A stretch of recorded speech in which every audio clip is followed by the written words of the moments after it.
Speaking. How can I help you? Oh, hello. I'd like to order some stationery, please. And who am I speaking to? John Carter. Right. Can I just confirm your account number and the name of your company, John? Sure.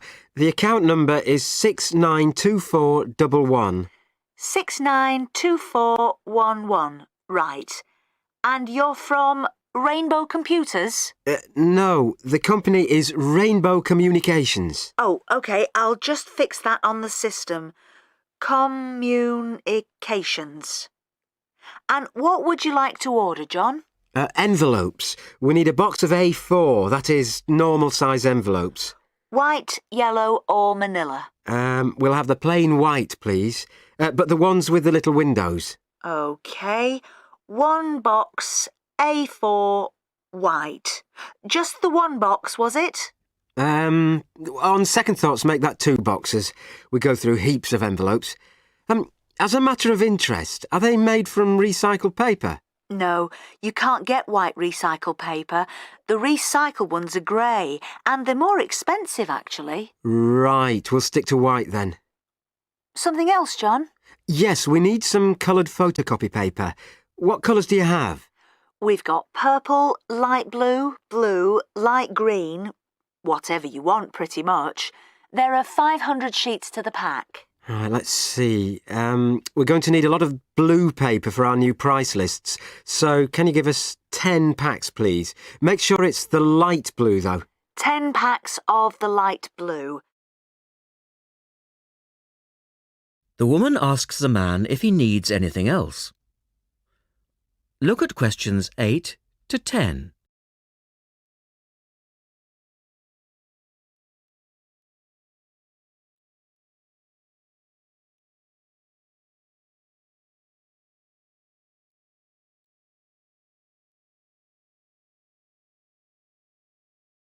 Now listen to their conversation and answer questions 8 to 10.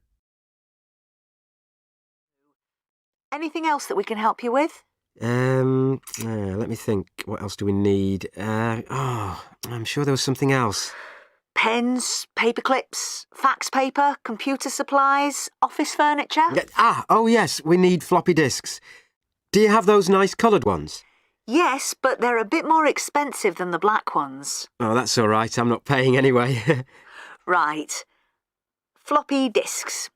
And what about diaries for next year? We've got them in stock already, and it's a good idea to order early. No, I think we're all right for diaries. But something we do need is one of those big wall calendars. You know, one that shows the whole year at a glance. Do you stock those? We certainly do. OK, can you include a wall calendar then, with the other stuff? Just make sure it's got the whole year on the one side. Sure. And do you have a copy of our new catalogue? No, I don't, but could you send one? Yes, I'll pop one in with the order. You'll find it a lot easier to remember what you need if you have our catalogue in front of you next time. Yes, good idea. And when can you deliver this? Should be with you tomorrow morning. Can you make sure that it's not after 11:30am? Because I have to go out at 12. There's only myself here on Fridays. Fine. I'll make a note on the delivery docket that they should deliver before 11:30. Thanks very much. Thanks. That is the end of section 1. You now have half a minute to check your answers.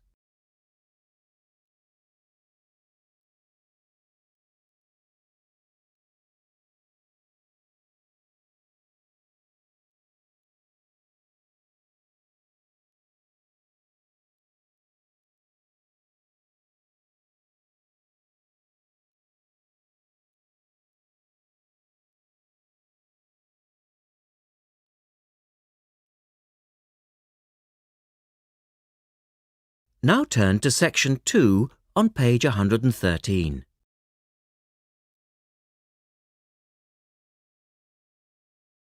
Test 5, section 2.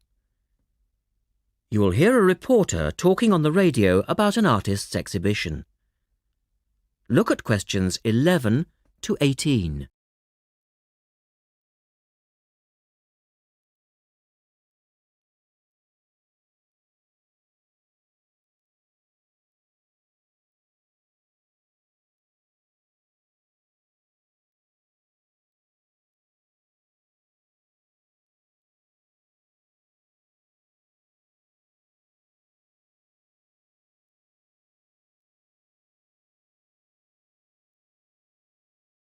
As you listen to the first part of the talk, answer questions 11 to 18.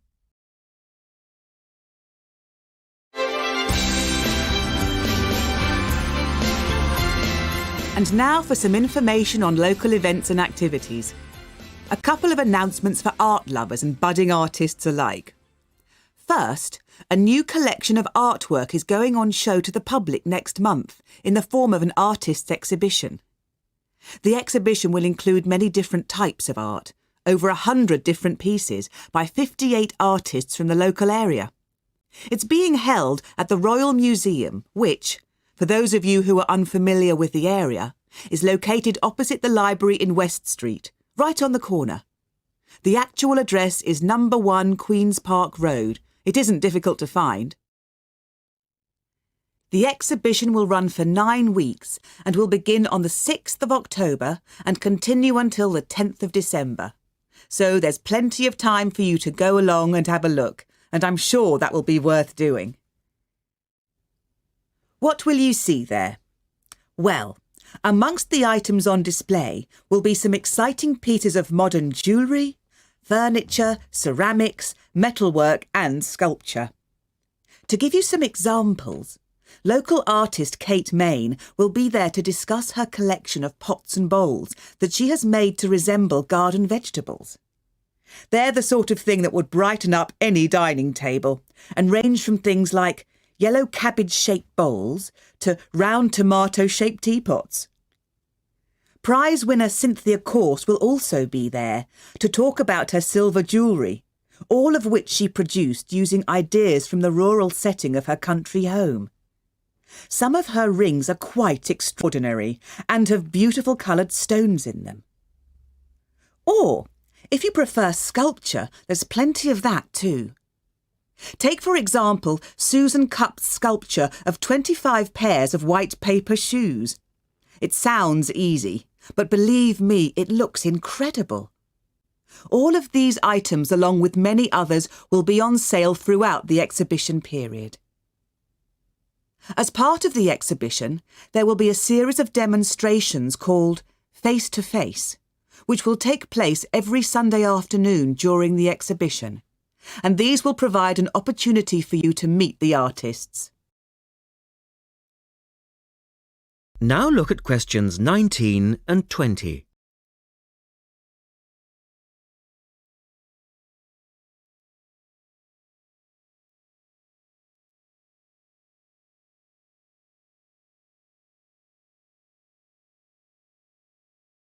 As the talk continues, answer questions 19 and 20. The second set of activities are for those who would prefer to indulge in some artwork themselves. The Artists' Conservatory are holding a series of courses over the autumn period. The courses cover all media and include subjects such as Chinese brush painting, pencil drawing and silk painting. All the tutors are experienced artists. Course sizes are kept to a minimum of 15, and there will be plenty of individual assistance. All the sessions offer excellent value for money and the opportunity to relax in a delightful rural setting.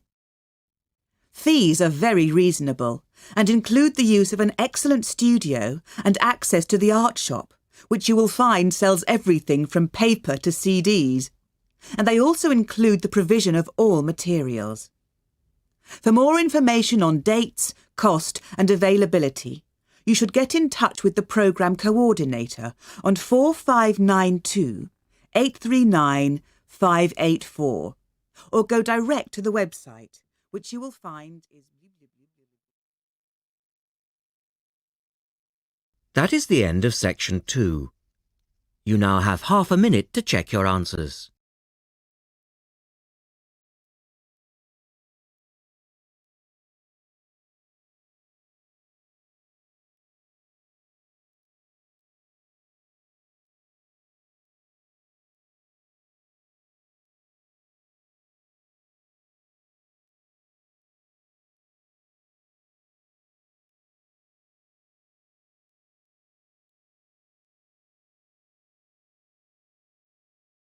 Now turn to section 3, on page 114.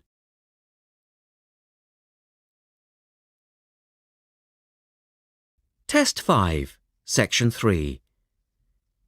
In this section, you will hear an interview with a wildlife specialist called Alison Sharp talking about bears.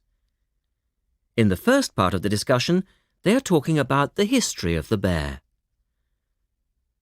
First, look at questions 21 to 23.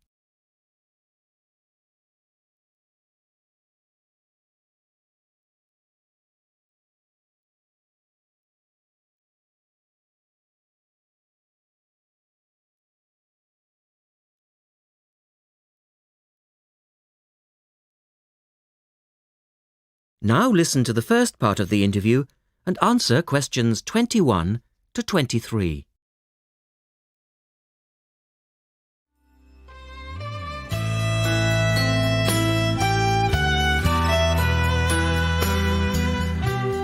Alison Sharp has spent much of her life researching bears, and in particular, bears in danger of extinction. She is the author of a recent book on bears, and we welcome her to the studio today. Thank you. Delighted to be here. First of all, can you give us a quick overview of the history of the bear family? Well, the bears we know today actually have as their ancestors bears which have been evolving for some 40 million years. We have fossils of the earliest true bear, and it's important to emphasize this because some creatures are called bears but are not. Such as koalas, for instance. Yes, exactly.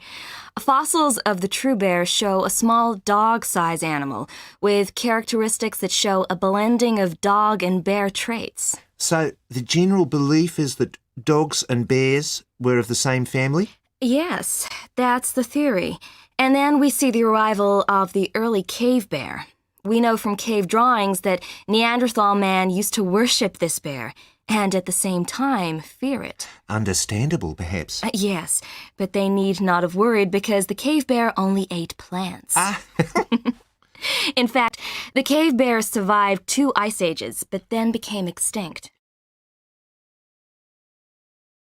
In the second part of the interview, Alison talks more about the situation of bears today. Look at questions 24 to 30 first.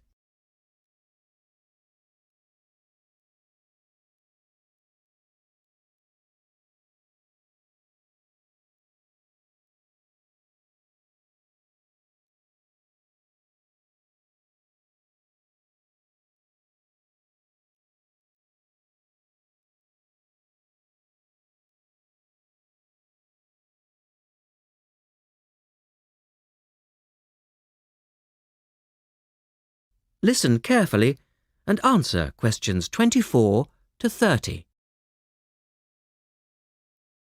So, how many bears can we find today?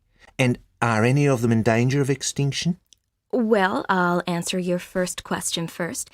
There are 8 species of bear in all, among them the American black bear and the brown bear, from which evolved the newest species of bear, the polar bear.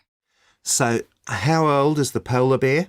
Oh, he's a relative newcomer, just 20,000 years old. And could you tell us a little about them? Which is the largest bear, for instance? Well, the largest bear existing today is either the polar bear or the brown bear. Right. Don't we know? Well, it depends which criteria you use. The polar bear is the heaviest. The male weighs up to 1,500 pounds, but his narrow body actually makes him look smaller than the much more robust brown bear. So, the brown bear appears the biggest. Yes. And the smallest? Well, the sun bear is the smallest of the 8 species. They only weigh between 60 and 145 pounds. That makes him a comparative junior. Yes. And then next we have the so-called giant panda. But that's a small bear too, comparatively speaking. And are all bears meat eaters? No, not at all. In fact, the giant panda is almost entirely herbivorous, living on a diet of 30 types of bamboo. Ah, yes, of course. Pandas are famous for that. And another interesting bear is the sloth bear, which eats insects, particularly termites. He can turn his mouth into a tube and suck the insects out of their nests.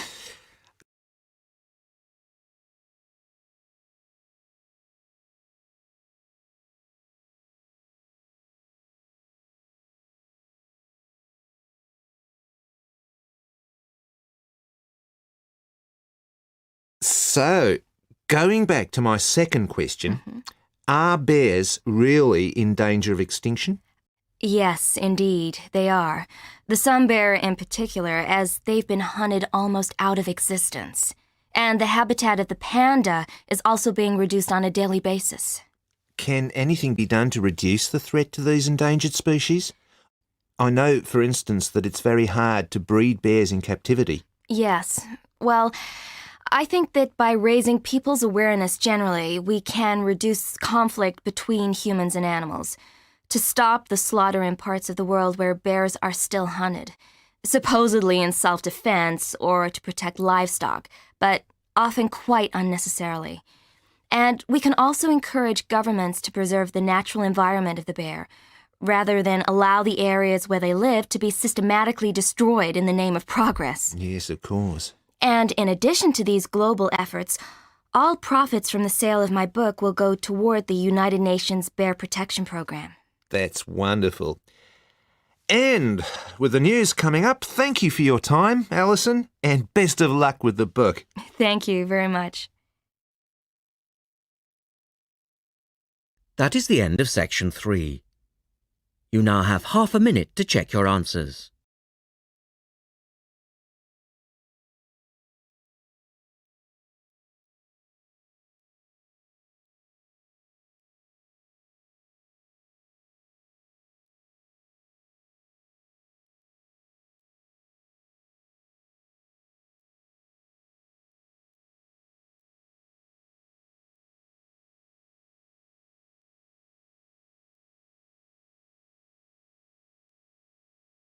Now turn to section 4 on page 116.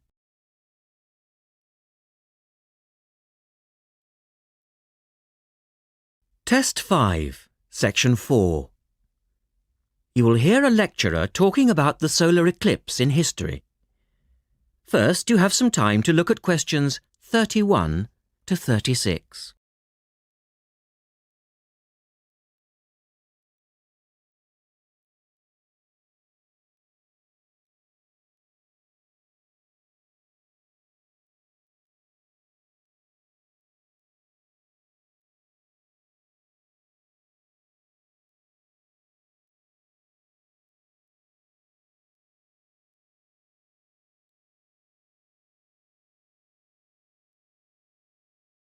Now listen carefully and answer questions 31 to 36.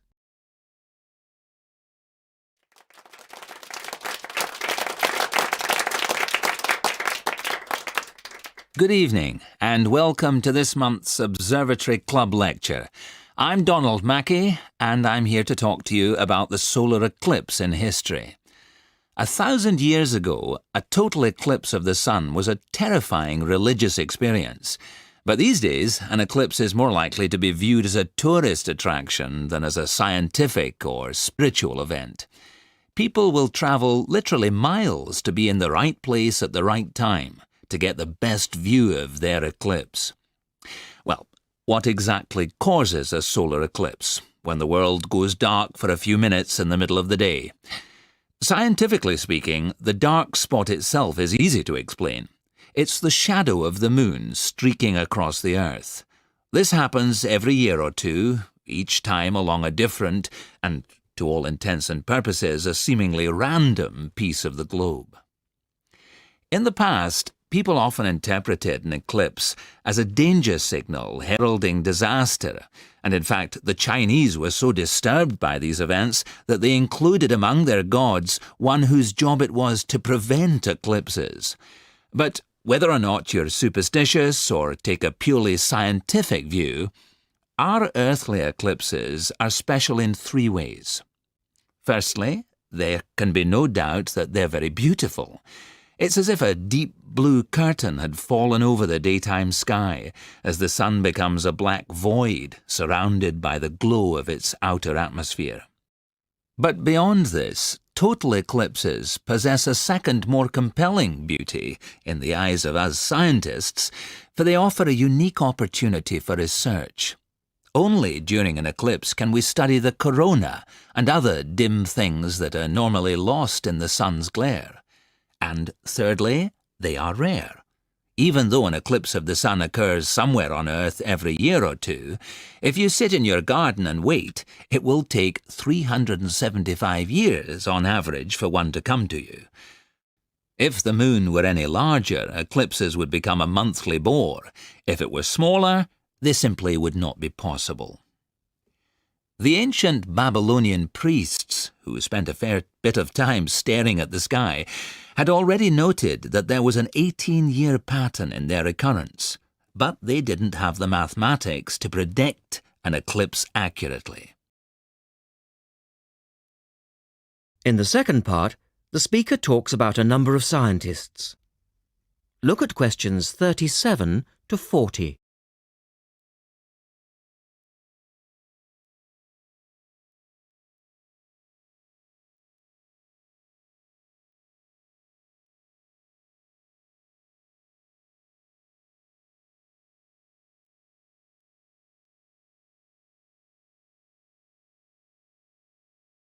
Now listen carefully and complete the table.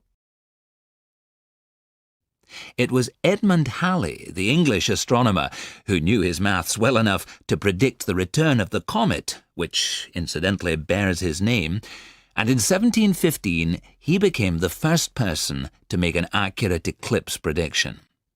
This brought eclipses firmly into the scientific domain, and they've since allowed a number of important scientific discoveries to be made.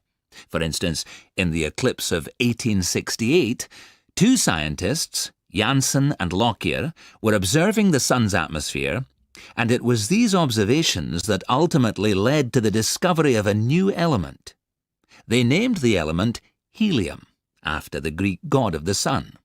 This was a major find, because helium turned out to be the most common element in the universe after hydrogen. Another great triumph involved Mercury. I'll just put that up on the board for you now. See, there's Mercury, the planet closest to the sun, then Venus, Earth, etc. For centuries, scientists had been unable to understand why Mercury appeared to rotate faster than it should. Some astronomers suggested that there might be an undiscovered planet causing this unusual orbit, and even gave it the name Vulcan. During the eclipse of 1878, an American astronomer, James Watson, thought he'd spotted this so-called lost planet.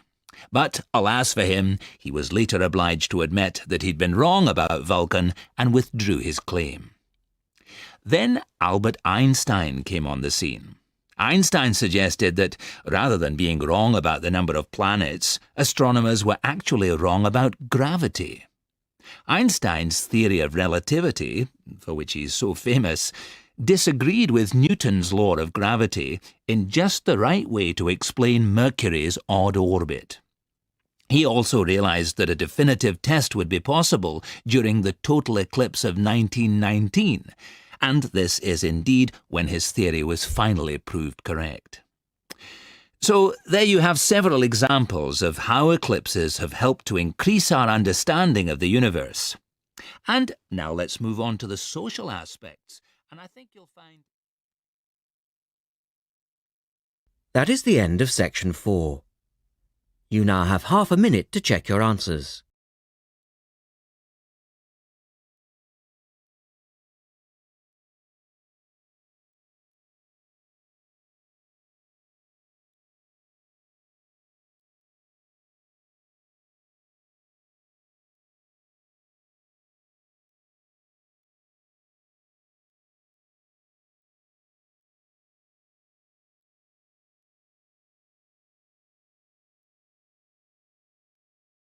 That is the end of the listening test.